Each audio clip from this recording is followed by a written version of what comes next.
Hello and welcome back to my channel, everyone. Today I will be covering UFO sightings and alien encounters in the state of Maine. Before we get into it, please remember to like, subscribe, and comment, as it really helps my channel out and I really appreciate it. If you want to check out more of my paranormal videos, you can click the pop-up on the top right corner for a full playlist.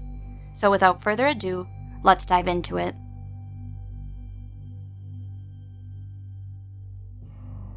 A Mystery on the Allagash, from the Press Herald, September 13th, 1978. The starlit night of September 2nd in the most remote part of the Allagash region will be remembered as having produced strange and unexplained phenomena. It was an extremely dark night, despite the stars, some of which were reflected in the quiet waters of the lake. The moon was new and there was no evidence of aurora borealis. Lou was reading the final chapters of a book when he stepped outside the camp to gather another visual memory of the quiet scene. It was 9 p.m. Suddenly, a bright flash spread over the wilderness east of Frost Lake. It was like a gigantic explosive light such as a cameraman might use to catch the panorama of a stadium. Believing we had seen a meteor, we summoned Lou to the porch, expecting perhaps a repeat performance. But then, equally as unexpected as the flash, a strange, slow-moving aerial vehicle appeared about 5 miles south. If the vehicle was making any noise, we couldn't hear it. Appearing to move slowly at low altitude, it was traveling in an easterly direction. Being familiar with the country, we estimated that an average float plane would have covered the distance from Ross to the Russell Ponds in about 10 minutes. But after 20 minutes had elapsed, the flying object, rimmed with red, green, and white lights, was still in sight. Both of us watched the vehicle through binoculars. To this agent, it seemed more box-like than a helicopter. We disagreed about the position and number of lights, but noted they were not flashing. The vehicle had disappeared before either of us volunteered a guess as to its identity. Was this an unidentified flying object? Was its flight linked in any way with the flash that occurred 5 miles north? These unanswered questions have bugged us both ever since. The reported sighting of an unidentified object off Portland 5 nights later only added more to the puzzle. As a reporter, we chased many reports of UFO sightings and know that honest, reliable persons still insist they see such objects. Now, even with tongue-in-cheek, we must share their lot. However, thanks to a veteran pilot who has flown most everything from trainers to jets, there can be avenues of conjecture. It is no longer guarded or censored information that Maine's wilderness areas are used for war games. Bush pilots have to cope with low-flying missions, aware that collisions can occur. Comparatively, few of the latter pilots fly at night, which lessens the hazard. The fact that no such collisions have occurred over Maine indicates the odds against them are great. The pilot ventured some possibilities as to what we saw. The white flash, he said, may well have been part of a night reconnaissance training mission. The flash caused by a magnesium-loaded flare synchronized with an aerial camera. The pilot doubted there was any link between the flash and the object we saw at the south end of the lake. While he was nonplussed that neither of us had heard any sound from the vehicle, he explained that any mechanically produced sound from anything in flight can become inaudible at a very short distance, even when only a light wind is blowing. Persons sighting the object off Portland noted they could detect no noise emitting from it. The pilot ventured the possibility that the object we saw could have been an ordinary plane or helicopter flying at low level on a dope smuggling junket. There was no reason, he added, for any of the services with which he is connected to be flying anything in that particular area that night. The pilot made it clear that he was in no way aware of aerial smuggling between Canada and Maine, but added the possibility exists because of the different means taken to traffic in drugs. There was no further unusual incidents in the wilderness area over the long weekend. Aerial games apparently were suspended during the daytime hours as we didn't see or hear the usual number of assorted planes. Whether the big flash upset the fish was undecided, but it helped us explain the lack of action which followed and provided an alibi for almost every empty creel.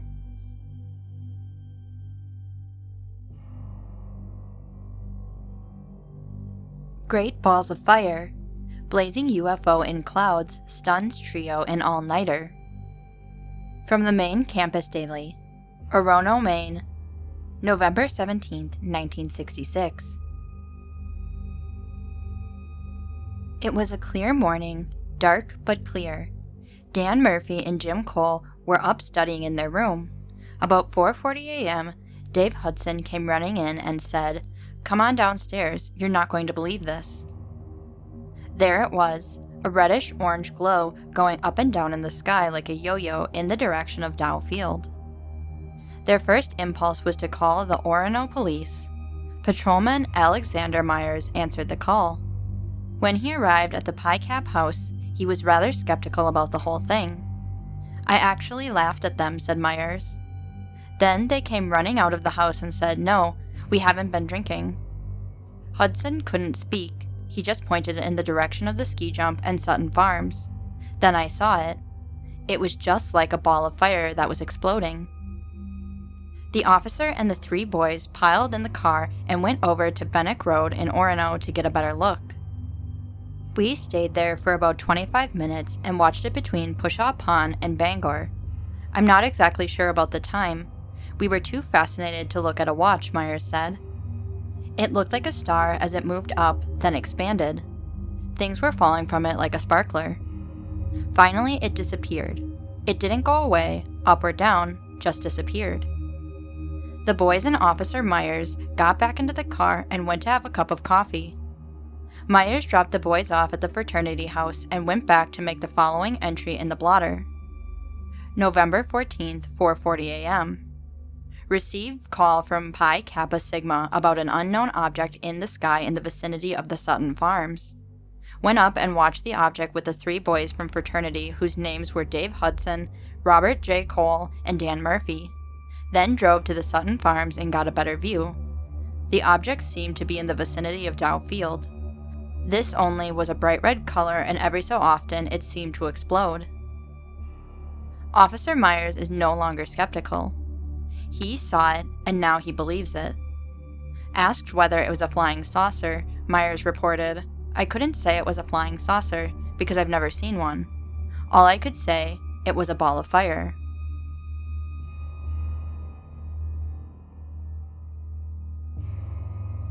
Mysterious yellow-orange light hovers over North Haven Harbor.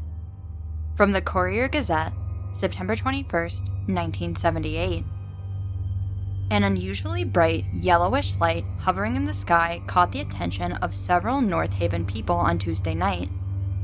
The light was first noticed by June Hopkins of North Haven and Rockland while riding with her husband in their car. According to June's husband, Bill, they had been cutting wood on some land at Southern Harbor and were returning to their home at approximately 7:40 p.m. when June saw a light low on the horizon over the harbor. At the time, Mrs. Hopkins mentioned to her husband that she felt it was odd for an airplane to be flying so low in that area. At first, Hopkins said, "I didn't look because it was hidden from my view while I was driving." But as the Hopkins drove along, they were able to observe the object from 3 different directions and realized that the light was not moving. Hopkins said that he then presumed that it was a helicopter and stopped the car and turned off the engine. When he got out to listen, instead of hearing the sound of a helicopter engine, he heard nothing. The Hopkins stayed for a moment to observe the object and then went to the home of William and Elsie Rice, located on Southern Harbor. From the Rice home, the object could not be seen due to the surrounding trees, so all 4 persons went to a position where there was a clear view of the harbor. Bill Rice, who works making lenses for telescopes in Boston, described the light as orange-yellow and intense, occasionally with an extremely bright center. Rice said that by the time he and his wife came on the scene at approximately 7:45, the light was located over the harbor and stayed for another 8 to 10 minutes. Eventually, he said, there seemed to be a very slight motion of the object toward the east in the direction of Rockland. Nina Mendal, a teacher at the North Haven Community School, also stopped to observe the object with the others. "At first glance, I would have thought that it was Mars," Mendal said, "but it was much closer." The general color description of the light seems to vary from a yellow-orange to an orange-red. Everyone seems to agree, however, that the light was much more intense than that of a star. Finally, the object went behind the horizon and was not seen again, they reported. Hopkins said that he contacted the Rockland Coast Guard base that same night. Coast Guard officials gave him a toll-free number to call and report. Hopkins said that he tried several times to get through to that number Tuesday night, but gave up after getting a busy signal each time. On Wednesday morning, he tried again and still got the same results. Finally, Hopkins called the operator and got a different number. He then called and reported the incident to Phenomena Research in Seattle, Washington. Early Wednesday afternoon, in a telephone conversation with Robert Griebel, a member of the staff at that organization, it was confirmed that the UFO Reporting Center had received a call from North Haven. When asked if that particular type of description was common in a UFO sighting, he replied, "Yes, that type of description is very common."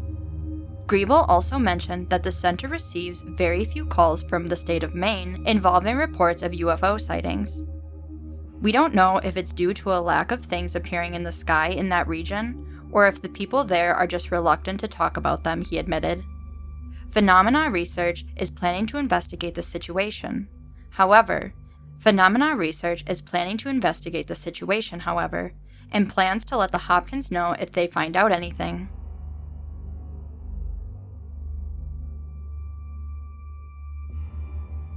Copter chased UFO at Loring Base. From the Daily News, January 20th, 1979.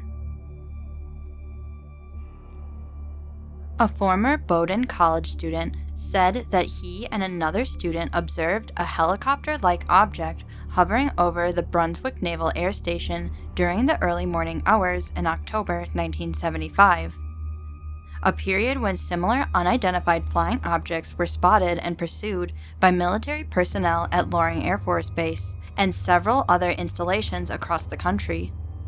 Robert Kinn, who is now employed as a paralegal aide in Washington, related the incident to a Washington Post reporter. The Post on Thursday published excerpts from recently declassified Air Force and Central Intelligence Agency documents describing the UFO incidents during a 24-day period in October and November of 1975. According to personnel at Loring, a helicopter-like object hovered over the base's nuclear weapons storage facility for more than 90 minutes on the night of October 27, 1975. The vehicle was tracked by radar and returned to the same area twice more. The object was pursued by a Maine Air National Guard helicopter carrying armed personnel, according to the documents. Kinn, who was referred to the news by a Post reporter, said that he was struck by the resemblance of the object he observed over the Brunswick station and the objects described in the Post story during that same period. Kinn said that he and the other students saw the object. It came very low, at treetop level from the ocean. It was like a helicopter, but different, more than twice the size of a normal helicopter. It had red lights and a white light. It could make 90-degree turns and fly very fast, he stated. Kinn said the base lighted up like a Christmas tree. There were trucks going every which way.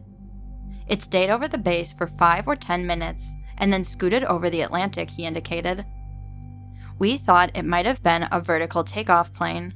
We could tell it was not a normal helicopter, he indicated. Kinn said he expected to see an account of the incident in the next morning's newspaper and forgot about the sighting when there was none. Both of us associated the sighting with a UFO activity. The excitement on the base was way out of the usual, he explained. Spokesman for the Brunswick station said there have been no UFO sightings at the base during the past 8 years. They had 2 possible explanations for the incident. It could have been a small plane making an emergency landing. We get 1 or 2 of them every year. The plane comes in without radio and makes a couple of tight turns around the airway to let us know it wants to land, the duty officer explained.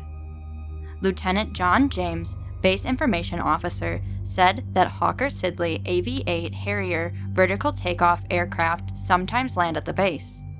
"We have one of them up here each time we put on an air show," the base spokesman reported. James said he would check the base records to determine if a civilian light plane or a Harrier landed at Brunswick during the October period.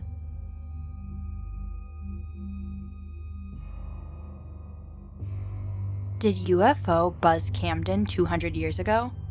From the Camden Herald, Thursday, June 19, 2008. The proposition that an unidentified flying object appeared over Camden in July 1808 was aired earlier this spring on a website called strangemane.blogspot.com. The website printed an article. It says first appeared in the Courier-Freeman newspaper of Potsdam, New York, on March 28, 1978. The Herald reprints that article below, making no claims for its accuracy, judgment, honesty, or truthfulness, but merely sharing it with our readers as an item of curiosity. It should be pointed out that Locke's History of Camden 1605 to 1859 appears to contain no reference to the subject of this article. In 1808, Camden was busy dealing with the federal government's embargo against trade with foreign countries, an idea that did not sit well with people in Maine who depended upon such trade heavily. That May 2nd, the town voted $100 to buy gunpowder and musket balls, according to the terms of the embargo law, although the reason is not entirely made clear by Locke.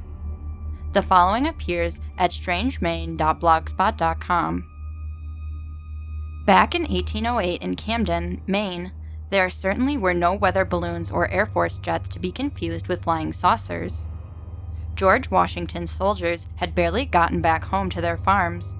But something odd happened one summer night that year, which was recorded in the diary of a Potsdam man's great-grandmother.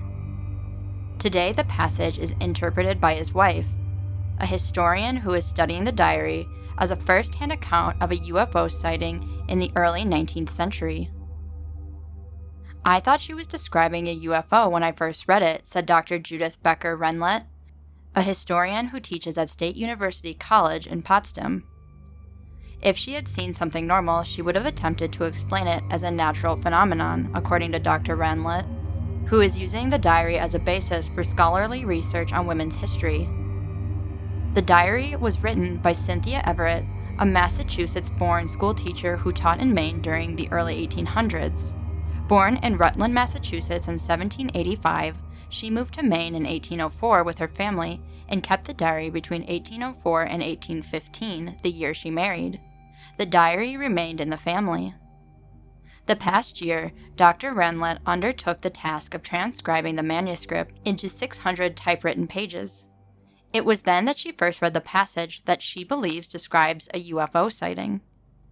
The account is written in a firm hand on yellowing rag paper that is in remarkably good condition. The entry begins as a new paragraph to her recollections of the events of July 22, 1808. It is quite unrelated to the passage that precedes it. "About 10 o'clock, I saw a very strange appearance. It was a light which proceeded from the east. At the first sight, I thought it was a meteor, but from its motion, I soon perceived it was not. It seemed to dart at first as quickly as light, and appeared to be in the atmosphere, but lowered toward the ground and kept on at an equal distance, sometimes ascending and sometimes descending. It moved round in the then visible horizon. It was not very light, and then returned back again, nor did we view it till it was extinguished." That is the only passage in the entire diary that mentions the sighting, according to Dr. Renlet. She finds it significant that Cynthia Everett did not explain what she witnessed as a natural phenomenon, since she was well educated and had first-hand knowledge about the night sky. She was the kind of person who would have explained it as a natural phenomena if she could have, said Dr. Renlet. In fact, she did. Her first thought was that it was a meteor. Cynthia Everett was a woman who was well aware of the occurrences of nature, according to Dr. Renlet. In her diary, she recorded earthquakes and the appearance of a comet. Her son became the captain of a clipper ship and navigated by the stars on a ship out of Thompson, Maine, Dr. Renlet is quick to point out that she herself is personally not a fan of the extraterrestrial. "I have no feelings one way or the other on UFOs," she said. The sighting must have been at night, Dr. Renlet reasoned, because Cynthia would have been teaching school at 10 a.m., and besides, she always made her entries in the diary just before she went to bed. Dr. Renlet said she determined that the sighting was in Camden through the various people that are referred to on that day. Cynthia was 24 years old when she wrote about seeing the strange light. She was single, but was living, as teachers did, with a family in the area of the school. She changed her lodgings about once a week, according to Dr. Renlet. The schoolteacher had a good education for the period, Dr. Renlet said. She had attended Leicester Academy in Leicester, Massachusetts, one of the few truly co-educational schools where women went to class with men. The diary was written until Cynthia was in her 30th year. Entries ceased 3 days after her marriage to John Renlet, a widower with 6 children. He later died, but she remarried, and the diary went to her son, who kept it in the family. Her grandson, who became a lawyer, did some work transcribing it in about 1880. The manuscript was bound in a handmade cover made of cloth backed with newspaper. The diary belongs to Dr. Renlet's father-in-law, who loaned it to her. She said that she is not nearly as interested in the passage about the strange light as she is about the revelations of the woman earning her own living in the early 19th century.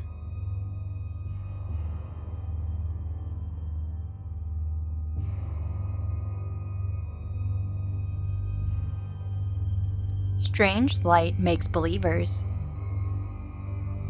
From the Advertiser Democrat, September 29, 1977. Carol Richards of Tucker Road was entertaining guests in her home last Thursday evening when her son, Anthony, ran inside screaming that a light hovering over the bog outside had scared him. Mrs. Richards said she went outside to see what had frightened her son. Moving over the bog and slowly toward Norway Lake, a bright light lit its surroundings as bright as day, she said. She called the sheriff's department, and Deputy Don Guilford, who had seen UFOs himself, answered the call. Before he arrived, Mrs. Richards said the object shot up into the sky and bathed the front of her home in light. It was weird, she says. I had 11 people here who didn't believe in UFOs before that night. Deputy Guilford arrived after the object had disappeared. I told them it was nothing that would hurt them and suggested it might have been the Goodyear blimp passing through western Maine, he explained. You never know. Guilford didn't believe in UFOs until he and 5 other officers watched one some time ago. Now he's not so sure. Neither is Carol Richards. At 7:30 p.m. that night, an hour before Mrs. Richard called the sheriff's department, they had another UFO call from the West Paris Greenwood area. Deputy Eldon Bartlett answered that call.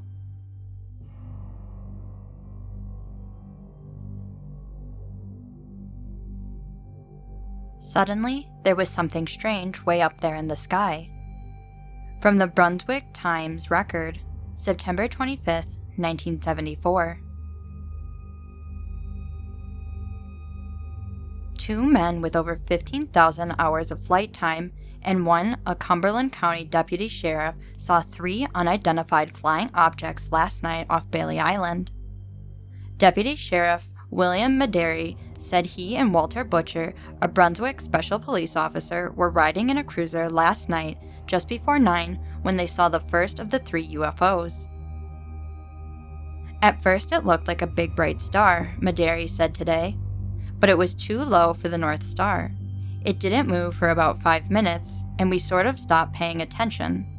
Then we saw it move straight up and change colors. Then it came across the sky. I could see a definite cylindrical shape to it and 2 red lights or portholes. I couldn't see any middle. The lights at one end changed colors, reds and greens, etc., and then it went straight up rapidly and disappeared from sight completely. Shortly after the first UFO disappeared, Maderi said, we saw 2 more coming across the sky. They didn't seem to be as close. They went a ways and then went up vertically quickly and disappeared. Maderi said he and Butcher used binoculars to watch the strange objects and says frankly, "If Butcher hadn't been with me, I wouldn't have said a thing. Everyone's first reaction is, 'What were you drinking?'" Maderi reported the sightings to Brunswick police, which notified the Naval Air Station, and he also contacted the UFO Control Headquarters in Illinois. "The UFO people weren't too interested until I actually described what we saw," he says. "Then the girl said Dr. Somebody would be in touch with us today to find out more." Maderi said he has over 7,000 hours of flight time from his years in the Navy and Air Force, and Butcher also had over 7,000 flight hours with the Navy. "We both know what airplanes look like, and these weren't planes."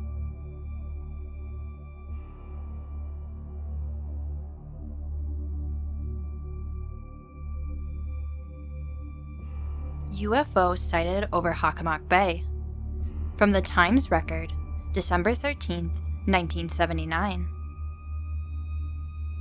Woolwich residents and deputies from the Sagadahoc County Sheriff's Department saw an unidentified flying object hovering over Hockomock Bay for approximately 4 hours last night. Charlotte Lehman of Hockomock Road in Woolwich was the first to report the sight to authorities. She said she went outside her house about 8 p.m. and saw a bright yellow light across the water toward Westport Island. When she first saw it, she joked to herself that it must be some pretty unusual Christmas lights. Then she said she realized it was a UFO. Lehman said the light flickered occasionally and intermittently bobbed up and down and from side to side. Sometimes there was pendicular motion, then up and down, she said. Authorities at the Brunswick Naval Air Base Station Control Tower said they picked up no indication of the object's existence on their radar screens. Sagadahoc County Sheriff Department deputies Mark Holbrook, Leo Scapino, and Kelvin Temple, responding to Lehman's call, drove to the scene and verified what Lehman had reported. They said that a bright orange light glowed from across the bay. They estimated it was about a mile from Lehman's hilltop home. The deputies sat on the Lehman's porch and watched the light for several hours before it went out. Lehman said that around midnight, it sort of went to a red glow, faded out, then came back full flame, and then completely went out. "It looked like a flat object," she continued. "You might think it was a kite flying around the way she bounced around. It was queer, very queer." Lehman took a picture of the scene with a small automatic camera. "I never saw anything like it before," said Deputy Scapino. Deputy Holbrook said he looked at the object through binoculars and was able to discern one main white light that I would call a spotlight. Above it was another set of yellow lights, and to the right of the spotlight was another set of yellow lights. But you couldn't see that with the naked eye. At times, it looked like it was coming right at us.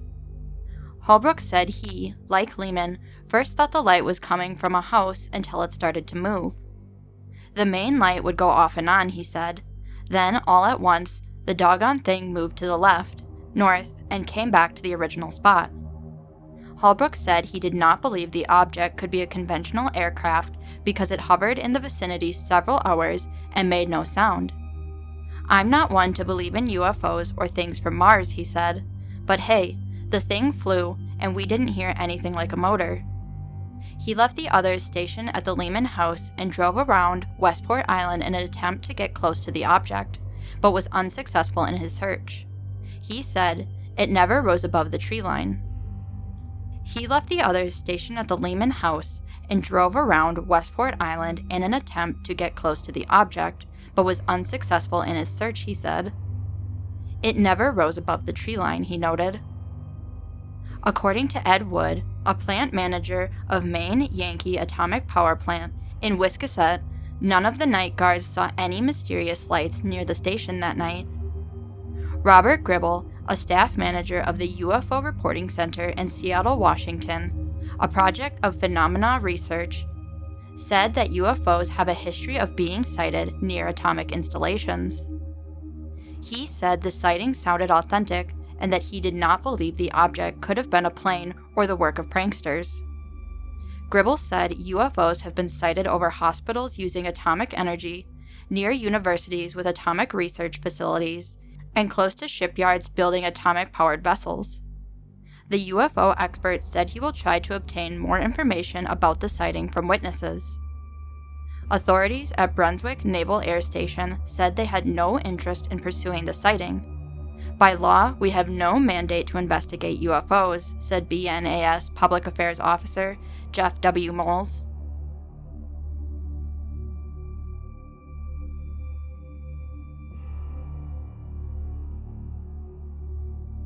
UFO reported over Old Town. From the Penobscot Times, Thursday, March 28, 1968. An Old Town resident reported to the Times this week that he had seen an unidentified flying object near the Pinkham Farm on Stillwater Avenue Monday evening. The object was spotted about 7 p.m. and was reportedly just hovering there about 200 feet off the ground. The resident, who wishes to remain anonymous, was driving from Old Town towards Stillwater and saw the object about 50 yards to the side of the road. He described the object as being about 25 feet long. It had a very bright white light on both ends, and there was a flashing red light going back and forth across it. He said there was no noise coming from the object. The Old Town Police Department stated that no calls about flying saucers or unidentified flying objects were received on Monday night. An FAA official at Old Town Municipal Airport said that several planes arrived at the airport Monday, but none had come in between 5:49 p.m. and 7:56 p.m. He related that the planes that arrived at 7:56 had used a runway that would not have led him over the Stillwater area. Aircraft flying in the area do not always call in to the FAA station, so there could have been a plane in that area without a record of it, the official explained.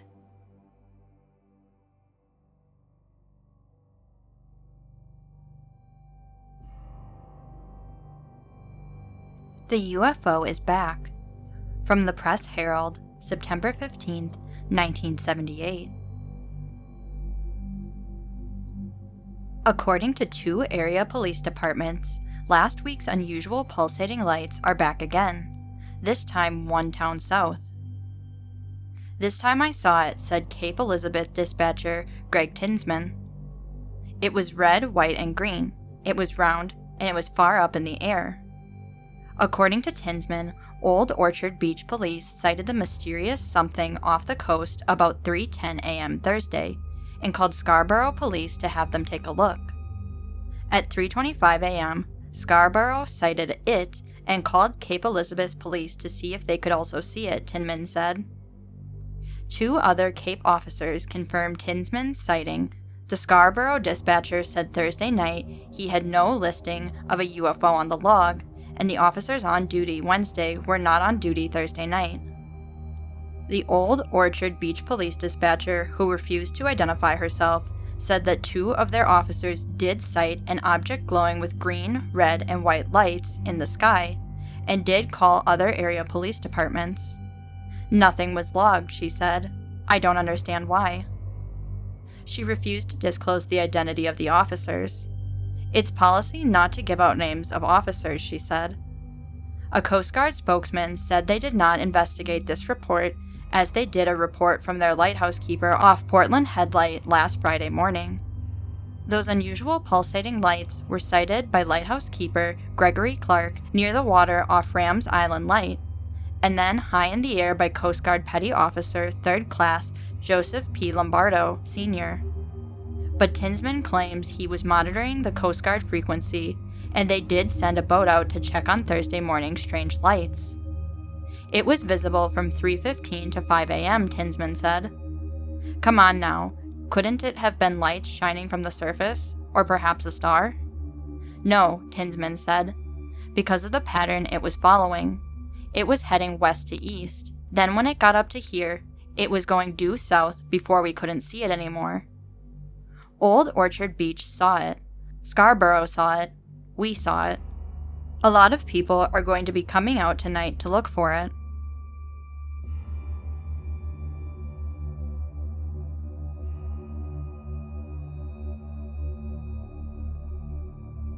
UFO sighted in Kennebunkport. From the York County Coast Star, June 25, 1980. Early Tuesday morning, Jonathan Bennett and Bryce Young of Kennebunkport were sitting on the rocks on Parsons Way, across from the Colony Hotel, when they saw a sight which for the first time in my life made me truly frightened, said Bennett. The two young men saw two bright orange lights over the Naval Lighthouse in York, and they thought they were one object, such as a plane or helicopter. The two lights then began moving over the water toward Kennebunkport at a constant speed. In approximately 2 to 3 minutes, the lights had stopped, hovering 300 yards offshore and 500 feet off the water. It was very eerie. These lights came right up to us and stopped, said Bennett. They were a color I have never seen before, like an electric orange, and the lights were pulsating. As they came over the water towards us, they broke apart and began flying on different levels, with one reflecting a bright light off the ocean, like a moon reflection. Bennett said that there was also no engine noise generated by the lights, and that no outline of a flying craft could be seen, just a large, pulsating light.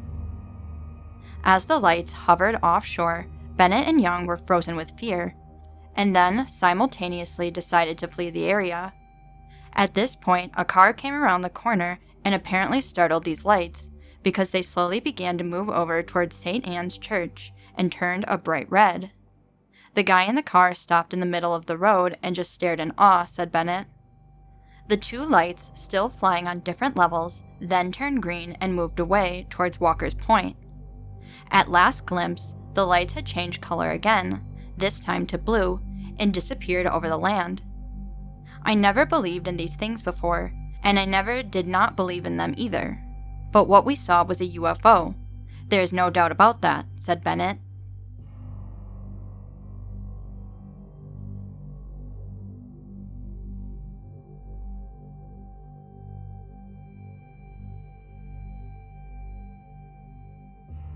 UFO sightings not unusual in coastal town. From the Bangor News, November 19, 1976. Unidentified flying objects, UFO, sightings in this tiny coastal village are not at all unusual, residents claimed Thursday. But after a sighting Wednesday night, one resident decided it was about time some official agency be told of the incidents. So Mrs. Virginia Perkins called the U.S. Coast Guard station at Rockland. It's not unusual. We see them all the time, Mrs. Perkins' 22-year-old son, Michael, related in a telephone interview Thursday. My sister had one UFO hover over her car 3 years ago. Scared the hell right out of her. Coast Guard Petty Officer Warren Bowden said Mrs. Perkins and her daughter, Mrs. Belinda Gray, reported the sighting occurred about 9:45 p.m. Wednesday, with the object appearing in the sky from the direction of Waldo Mountain in Frankfort. It had the appearance of a star, but kept getting closer and lower in the sky. It was estimated to be 5 to 10 feet in diameter and looked like a bright light bulb. The UFO reportedly continued on a path up the Penobscot River towards Bangor, then veered south toward Ellsworth, came straight over the Perkins trailer, and continued on towards Blue Hill. Son Michael verified the story Thursday. Although he did not witness the Wednesday sighting, he claimed to have seen UFOs 3 or 4 times over the past few years, the latest 2 months ago. We seemed to see more of them in the fall, he said. Michael could not explain why his mother decided to report the Wednesday sighting, other than she must have thought it about time some official agency be made aware of the phenomena. He said a lot of people in the area had made the same observations but had not reported them. They're afraid people will think they're crazy, he said. Michael related the experience of his sister 3 years ago while she was driving at night in the area on her way to pick up her husband. The UFO hovered 30 feet over Mrs. Gray's car, which became stalled. The inside of the car lighted up like a million flashlights. Michael said he had seen UFOs as close as 75 feet. I've seen them go right up and down 75 feet off the road, he related. A recognized expert in the field of UFOs, Stanton P. Friedman, was reached in Milwaukee, Wisconsin Thursday. He was generally interested in the Maine UFO sighting. He said he receives enough listings of UFO sightings each month to fill 20 legal-sized pages. Friedman left a career as a nuclear physicist to devote full time to lecturing and gathering information concerning UFOs. He claims to have the facts and solid information to substantiate the existence of flying saucers and celestial beings walking the earth. In his lectures, he says he tries to stress the facts and attempts to bring down the laughter curtain which surrounds the sightings of UFOs. He said in his tours of the country, it is not unusual for as many as 15% of the audience to admit to having seen a UFO. But when asked how many reported their sightings, 95% of them sit down, he said. Friedman is not convinced of the existence of celestial activity on Earth because of a personal observation of a UFO. I've never seen one, he admits, quickly adding, I've never seen Australia either, but I know it's there. Petty Officer Bowden was also very interested in the Perkins story Thursday. He admitted to being a believer who had not experienced a personal sighting. I sure would like to see one, he said.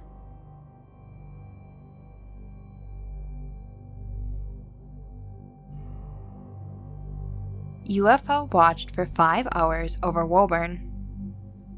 From the Daily News, August 13, 1976. A large number of persons on Maywood Terrace and 2 police officers reportedly observed a UFO that moved from south to the north over Woburn during a 5-hour period Wednesday night. The UFO was first spotted by Carl Olson, 16 Maywood Terrace, and his girlfriend. Olson said he was on Holton Street when his girlfriend spotted the object. They went to Olson's home where they obtained a pair of binoculars and watched the object for some time. A number of other persons, including Olson's parents, also saw the object. It was flashing white and red when we first saw it, said Olson, age 20.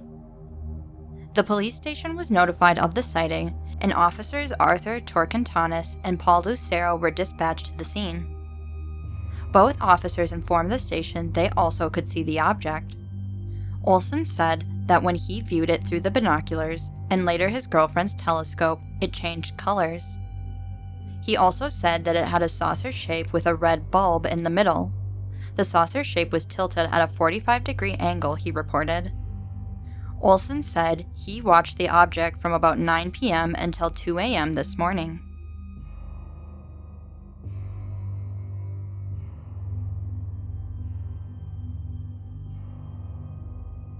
UFO sighting reported to LCSO.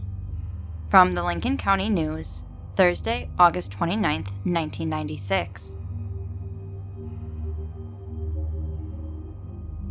The Lincoln County Sheriff's Office received a report of unidentified flying objects in Pittston early Sunday morning. About 4 a.m., a resident of the Nash Road in Pittston called LCSO reporting the UFO sighting. A dispatcher referred the complaint to the Kennebunkport County Sheriff's Office, saying, "You're not going to believe this. This is going to sound very strange, but I've had a call from the Pittston man, and he is seeing a UFO. He is very worried and said he has his shotgun by the door." Reports state that a petty officer at Brunswick Naval Air Station confirmed the sightings, saying he saw one through binoculars, and it had red, green, yellow, red flashing lights. It was bright like a light on a train coming through a tunnel. The UFO was sighted southeast from the base and was higher than the other ones. Contacted Tuesday morning, the BNAS Public Affairs Office said it had nothing to report concerning the incident. A call to the Pittston man's phone number resulted in a recording stating the number had been temporarily disconnected.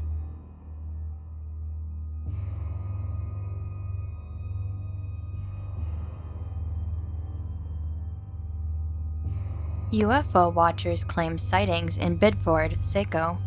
From the Biddeford, Maine Journal, September 7, 1976. Stories of flying saucers flew as thick and fast today as UFOs did last night over the skies of Biddeford and Saco. If reported sightings are to be believed, All sightings began around 9 p.m., the stories report. One Biddeford citizens band radio operator, whose identity is known to the Journal but asked not to be named, says he spotted a UFO over Biddeford City Hall through binoculars at home. It was white with a big, really bright light and looked like it would land, the CBer says. There was a lot of traffic around Trudeau's motel and restaurant Seiko, because there were 3 UFOs in formation around there, he says. But Seiko police say today they received only 1 report last night, or rather at 3 this morning to be exact, of a UFO cornered in the woods by Trudeau's. A cruiser sent to the scene apparently found nothing, say police. Roger Courtois of Seiko says he saw UFOs too. At first I saw one unidentified object behind Trudeau's going into the woods, with red, green, and blue lights on it. 2 cars in the area went after it and came back out. There were 4 UFOs. One was a big bright one, white, and looked something like a star over Old Orchard. Another had pulsating red, blue, and green lights and was over Biddeford Pool. Another was over Buxton, that was the first to disappear, and another was headed toward Portland. There was no sound or engine noise, it is reported, and Courtois adds, "We verified the first one before calling police. It's not a hoax, and we're not trying to get publicity." He adds there was a group of people watching the UFOs.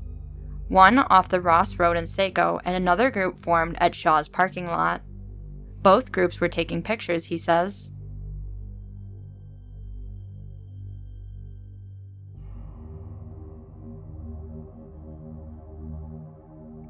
Reaction to UFO report.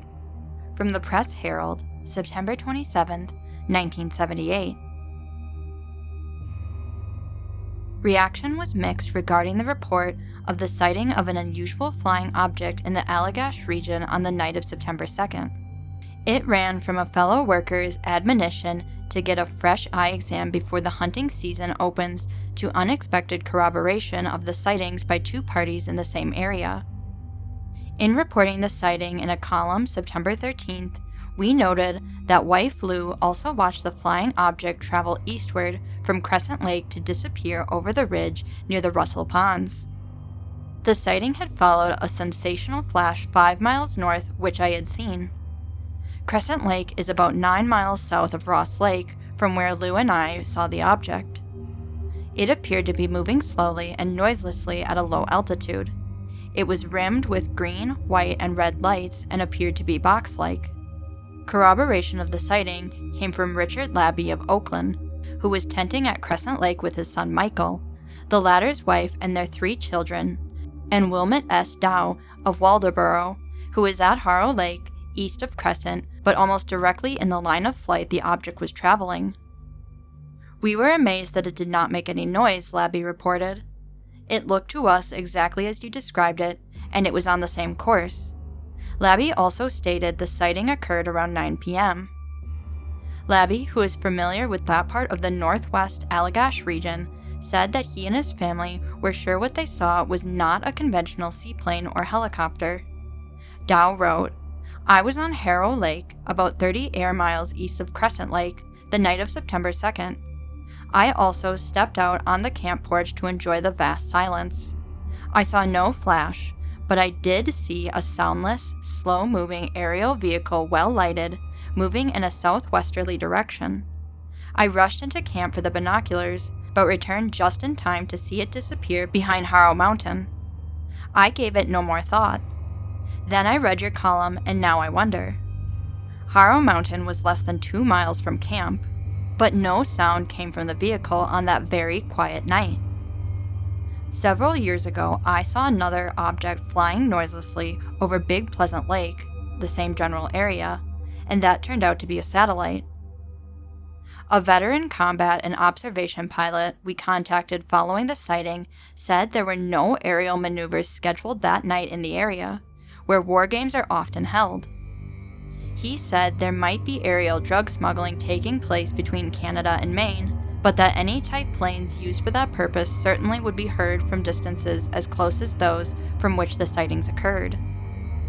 Several persons also contacted the writer following the original report, asserting that they had seen strange flying objects, but were reluctant to say anything about the experience. One such person said that an object similar to what we described flew over Brassow Lake. What impressed him most was its slow speed and lack of noise. Allie King of Fairfield informed that his family saw a strange flying object the same night as the one over the Allagash was seen. His son, spending the weekend home from college, attempted to follow its course by car but was unable to do so. Bernard Morton of North New Portland reportedly watched a flying object of similar description flying over Hancock Pond. It was moving slowly and traveling after dark. Woodsmen in the Cliff and Clayton Lakes region north of Crescent claim to have seen terrific flashes in the area after dark. These lakes are within the War Games Theater, and the flashes probably were associated with aerial reconnaissance missions. They also noted that falling stars were almost common at certain times of the year in that area, but what they have been seeing has nothing to do with nature's function. Unidentified flying objects, UFOs, have been reportedly seen in many parts of the country and by reliable persons. During the same weekend of the Allagash incidents, there were reports of such objects being seen off the Maine coast in the Portland area. Perhaps the most impressive feature of the reported sightings is that every object has been noiseless, lights around it described exactly the same by everyone who contacted this writer. Woodsmen once were generally superstitious, but today there are so many strange things going on the ground and in the air they say nothing startles them, except perhaps a bear trying to rob them of their lunch if the job takes them too far from the Wennigans.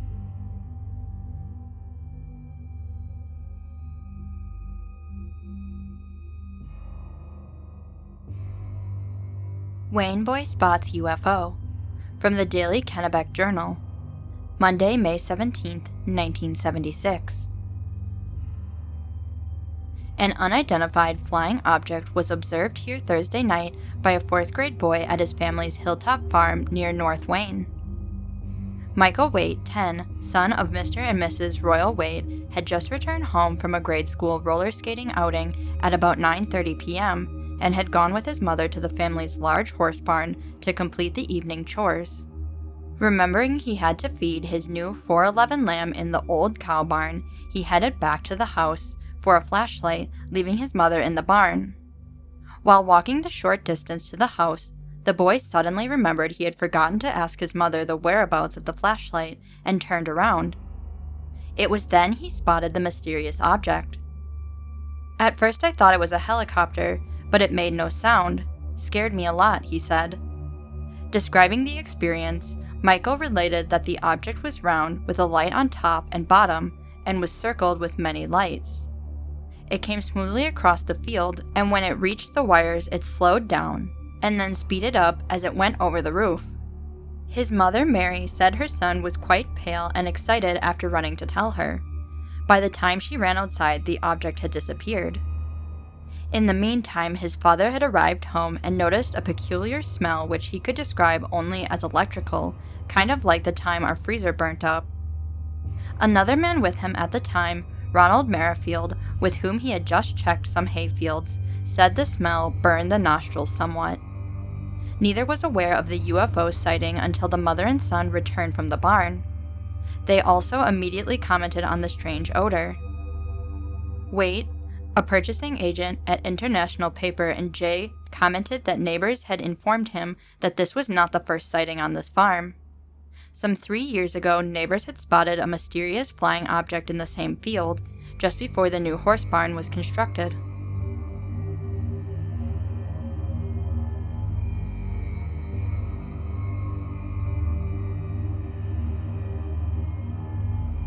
Were lights seen at Estes Lake seen by Sanford men UFOs?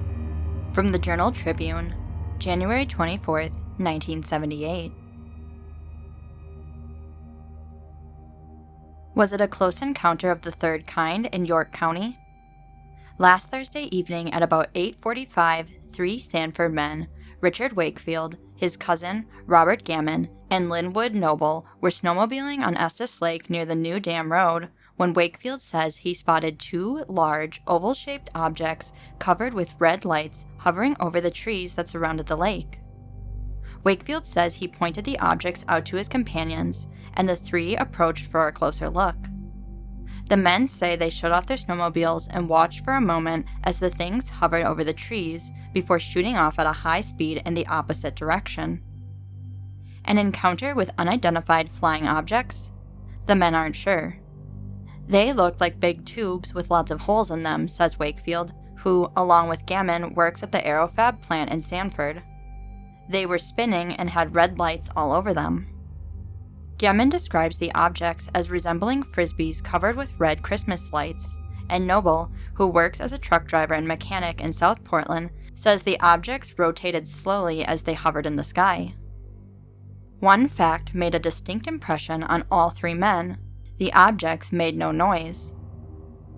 "We shut off our machines, and there was no noise at all coming from the things," says Noble. "They couldn't have been planes because we were fairly close and there was no sound. I have no idea what they were, but I know I've never seen anything like them." The men didn't have long to scrutinize the objects, for shortly after they stopped their snowmobiles, according to Wakefield, the things zipped off and were out of sight in seconds. Noble says the objects, which traveled side by side at what he estimated as 40 or 50 feet apart, moved through the air smoothly, not like any helicopter or airplane I've ever seen. "We were going to follow them, but they moved too quickly, and they were gone in seconds," says Gammon. The men decided not to report the sighting to the authorities because, says Noble, people would just call us crazy. Police in Sanford, Kennebunk, and Wells say no reports of strange objects in the sky were received Thursday evening. Shirley Fickett, who operates the East Coast headquarters of the International UFO Bureau out of her home in Portland, says she hasn't received any reports of UFO sightings in southern Maine recently either. However, she says a similar sighting was reported by 3 West Paris women last September, and a few weeks ago an object covered with red lights was reportedly sighted in the Bangor area. The women in West Paris reported seeing 2 objects with similar descriptions, she says. They said the objects were hovering over a field there. "It's hard to explain how 3 people can see the same thing at the same time," she says. "I don't think people are seeing things out there. It's hard to explain, but I don't think people are hallucinating when they see these things." In her opinion, the objects are extraterrestrial, from outer space, and are here to give us a good going over and check us out. The 3 men from Sanford agree that they'll probably never know what it was they saw. Says Gammon, "I don't know what they were, but all I can say is I wish I'd had a camera with me at the time. That would have been great."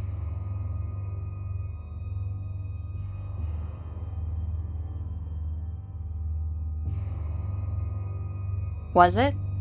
4 youths say it was.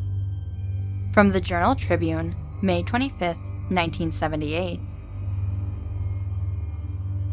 4 people in this town think they sighted a UFO while driving on the Somersworth Road Tuesday night. But a security guard at the Value House, located on the Wells Road, told North Berwick police he too sighted what he described as a triangular object all lit up with lights that same night, but he says it was an airplane. Police say the security guard did not want to be identified. "I know what I saw," says 17-year-old Joyce Smith of Eastern Avenue, North Berwick, driver of the car, who, with 3 companions, reported the incident to police.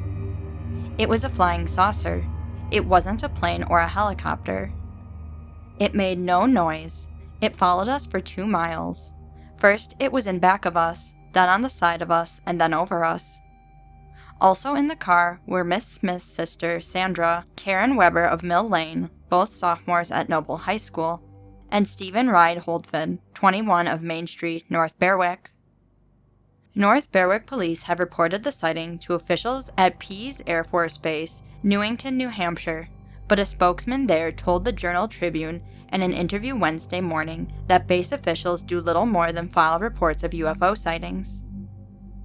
According to North Berwick patrolman Alvin Beale, who was on duty Tuesday night, the sighting occurred around 9:30 that night. He describes the 4 young people as nervous after the incident, but says he didn't notice anything else unusual in their behavior. In an interview with the Journal Tribune, Ryan Holdfin, a passenger in the car, says what he saw left him stunned and curious. "I hadn't seen anything like it in my life. I'd think anyone was crazy if they thought they'd seen something like that." Ryan Holdfin describes the object as rectangular in shape, with the top shorter than the bottom. There were lights on all corners of the objects, and legs, also having lights extended beneath it, he said. Each leg ended in a disc-like shape, he added. Ryan Holdfin says he and his companions spotted a light in the sky, a bright white light, as they drove along the Somersworth Road, Route 9, toward Berwick around 8:30 Tuesday night. But when the group was headed back to North Berwick about an hour later, Ryan Holdfin says the object moved alongside the roadway above the level of the trees. He says it was about the size of a small house.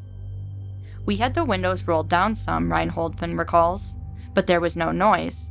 There was silence. There's no way it could have been a helicopter or an airplane."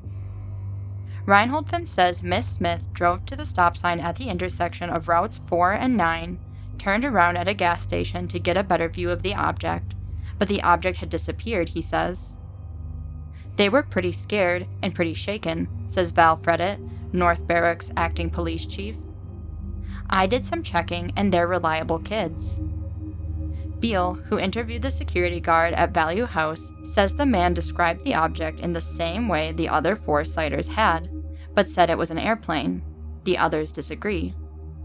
"It was so close to us," Joyce Smith relates, "as close as houses. I'm positive I saw a flying saucer, I swear. I don't care if I die, I'll say that."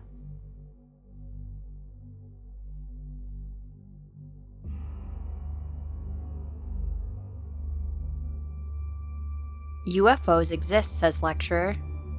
From the Daily Maine campus, Friday, April 10, 1987.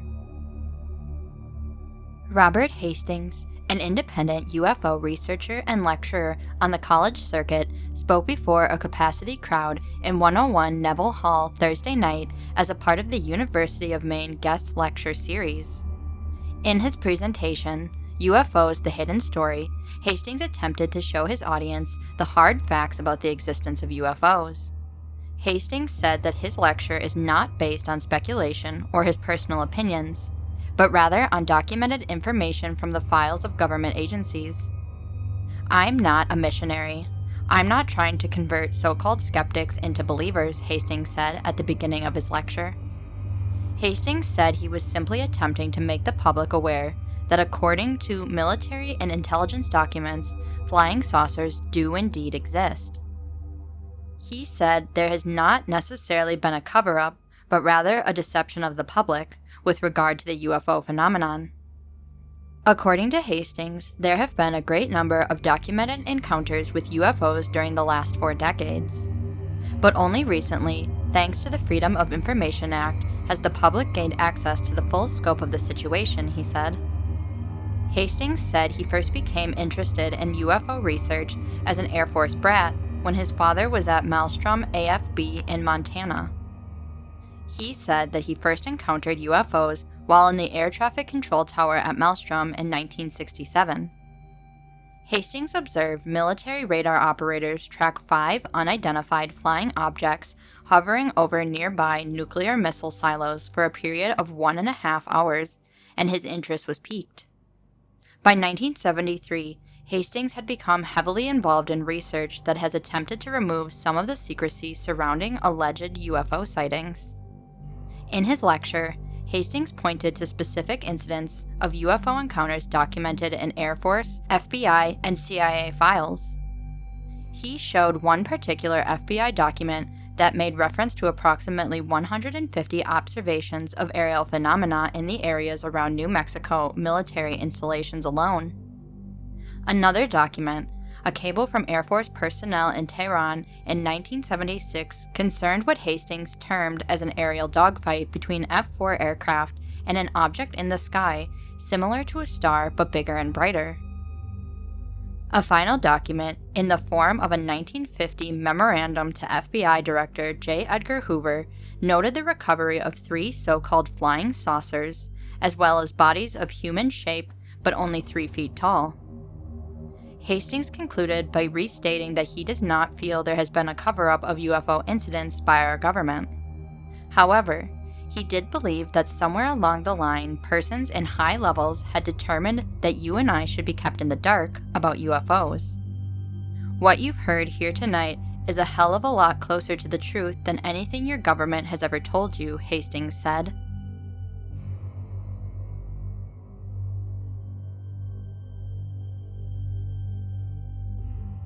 A UFO lands in every life. From the Times Record, December 28, 1979. I suppose all of us have a UFO story to tell if we would admit it. A startling light in the sky appearing and disappearing mysteriously. Ezekiel saw a burning wheel. The wise men saw a moving star. Shepherds saw and heard an angelic choir. Paul the Apostle was blinded by a light, and John the Divine witnessed the holy city. In modern times, many have claimed to see shining ships from outer space. Once we have seen that light, we are convinced there is something beyond our everyday existence, something in the endless sky above our heads that does not relate to our story of known facts. And I have my UFO story to tell. I saw it before I had heard of flying saucers or UFOs, and even before I had thought about intelligent life beyond our Earth. My idea of space travel was confined to my little big book of Buck Rogers, the corners of which could be flipped to make a moving picture of his spacewalk, but I didn't understand the Buck Rogers fantasy then. It was late in the evening when I stepped outside to visit the outhouse before going to bed. The sky was clear and all was quiet. The homes on the hill across the miles of woodland were already in darkness, and there were no cars on the country road. Then I saw it. A large orange-yellow disc, larger than a full moon, darted upward from behind the barn. It held a fixed position over the trees, and in that instant, a chilling fright moved through my body like a million needles. I wanted to run into the house or hide under the porch or just cover my eyes, but I was so intrigued I was cemented in my tracks and my eyes would not move from the object. No matter how terrified I was, standing before the strange ball out of the night sky, I had to see what it would do next. I couldn't find a voice to call out, so I remained hypnotized. Even my childish mind quickly considered the logical possibilities in that split second of staring. The full moon, a shooting star, a comet, or a plane. But it was so big, so close to the earth, so fiery and brilliant, and so lifelike, I couldn't accept any logical answer. As I stared, it moved across the sky like a giant firefly, leaving behind a long, wide tail of light studded with glistening sparks. It did not move with a steady motion across the sky, but in a zigzag, stop-and-go pattern. Then it was out of sight behind the apple trees of my backyard. There had been no sound. I have no idea how long I stood watching it, minutes maybe, but more likely only seconds. But the shiny disk and its path across the sky was indelibly marked on my mind. After it was gone, I could still see the irregular flaming path it had made across the black sky. I knew this was an optical illusion, for I saw the same path against the darkness of my eyelids when I closed my eyes. It was then that I ran screaming and trembling into the house to my parents. I tried to explain between breathless sobs and thumping heartbeats what I had seen. They were patient and soothing, but could make no sense out of my choppy words. Big, bright, thing, fire, tail. It could have been anything. I desperately wanted my father to say, "Oh, it was a," and with that settle the mystery. But he, being an honest man, looked puzzled as he held me in his arms. When my body stopped trembling and my sobs subsided, he handed me a pad of paper and a pencil, saying, "Draw what you saw." With an unsteady hand, I sketched the sight that was still fixed on the inside of my eyelids. My parents watched with great interest as I drew sketch after sketch, each one becoming more graphic. Then I needed crayons so I could mix yellow and orange colors for my pictures. I drew several discs across the page, each one with a tail, explaining carefully that there really had been only one, but it moved so quickly from one position to another that each time it stopped, it left its light in that place. Finally, my father said, it was probably a meteor burning out in the atmosphere. No one else had seen it. For quite a while, the sight was an obsession with me. I read books from the school library, studying descriptions and pictures of meteors and comets, but I was never satisfied. The object I had seen was too big, too close to the Earth, and I had seen the thing stop in the sky several times. I felt that something inside it knew what it was doing. I talked about it a lot. No one ridiculed what I said, for I was not a child given to wild fantasies or attention-getting lies. We did not talk about flying saucers or spaceships because it was before the time these things were in the news. I had always had an awesome fear of the black night sky. My mother had to take me by the hand to the porch to see the northern lights for the first time. Her explanation of them, although not truly scientific, soothed my fears. I needed to be shown the friendly man in the moon to appreciate the shiny planet and accept it as harmless. The Christmas story, with its moving star and host of angels, was not unmixed with a chill of fear. On Christmas Eve, I fancied the story might be reenacted, and I peered through the window of the safety of my bedroom to see if I might see the same thing, half hoping I wouldn't. I suppose I share this fear with the rest of the human race. The star-dotted night sky goes off into infinity like our unknown infinite future. Our greatest fears, as well as our hopes, are lodged in that unfathomable and everlasting time to come. The sky and the future are not like our Earth and its past, which we know quite well. A snake in the grass or a rat in the alley may startle us for a moment, but we can recover quickly, saying with certainty, "That's a snake," or "That's a rat." We may become intrigued by stories of sea monsters or snow beasts on the Earth, but we feel certain these creatures inhabited our Earth in the past, and we are not really afraid. But because we do not know what will visit us from our future, we can't imagine what will come from the endless black space above us. For that reason, our uncertainties about time and space can merge into one vision in the night sky. Real or unreal, that bright light has appeared to most of us, and once we have seen it with our own eyes, whether it looks like a burning wheel, heaven foursquare, or a spaceship from another world, we are convinced there is something strange out there, something beyond our limited knowledge.